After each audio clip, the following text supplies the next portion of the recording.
आणि कृष्ण यांच्यातील संवाद. एकदा स्वर्गामध्ये कृष्ण आणि राधा समोरासमोर आले. गोकुळातून गेल्यापासून राधा आणि कृष्ण कधीच भेटले नव्हते. अचानक समोर आल्यावर कृष्ण जरा गडबडला तर राधा मात्र शांतचित्त होती. गांगरून जाऊन कृष्ण काही बोलण्याआधी हसत हसत राधा म्हणाली, "कसे आहात द्वारकाधीश?" जी राधा त्याला कान्हा कान्हा म्हणायची, तिने द्वारकाधीश असं म्हटल्याबरोबर कृष्ण जरा नाराजीनेच म्हणाला, "राधे, मी आज देखील तुझा कान्हाच आहे बरं. तू तरी मला द्वारकाधीश म्हणू नकोस ग. खूप दिवसांनी भेटतो आहोत आपण. एकमेकांशी सुखदुःखाच्या गप्पा मारू.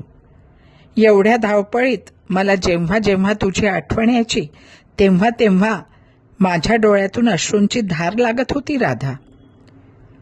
यावर राधा म्हणाली, "खरं सांगू, मला असं काहीच होत नव्हतं. मला कधीच तुझी आठवण आली नाही की तुझ्या आठवणीने माझ्या डोळ्यातून पाणी आलं नाही. कारण तुझी आठवण यायला मी कधी तुला विसरलेच नाही. आणि माझ्या नजरेत तूच होतास, फक्त तू रे कान्हा. त्यामुळे माझ्या अश्रूंबरोबर तू वाहून जाऊ नयेस म्हणूनच मी कधी रडले नाही.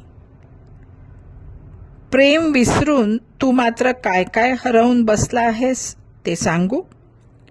श्रीकृष्ण म्हणाला, "सांग ना."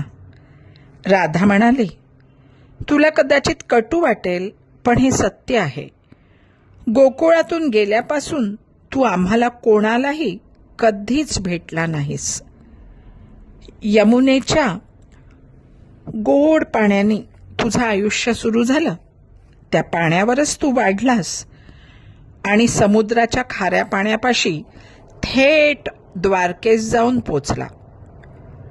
एका बोटावर फिरणाऱ्या सुदर्शन चक्रावर भरवसा ठेवलास, पण 10 बोटांनी वाजणाऱ्या बासरीला साफ विसरलास.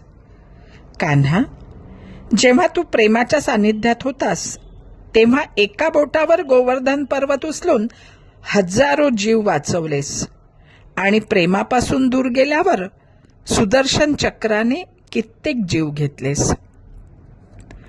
कान्हा आणि द्वारकाधीश ह्यात फरक काय आहे सांगू?"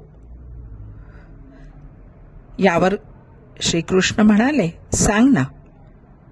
तू जर कान्हा असतास तर सुदाम्याच्या घरी गेला असतास. सुदाम्याला तुझ्या घरी झोळी पसरून यावं लागलं नसतं. तू खूप मोठा झालास. तुझी कीर्ती 3ही लोकात पसरली. अरे, तू त्रैलोक्याचा स्वामी आहेस, अर्जुनाचा मार्गदर्शक आहेस. पण एकदा जाऊन बघ त्या पृथ्वीवर आणि बघ, तुझी द्वारकाधीशवाली ओळख, ती प्रतिमा तुला कुठे सापडते का? नाहीच सापडणार.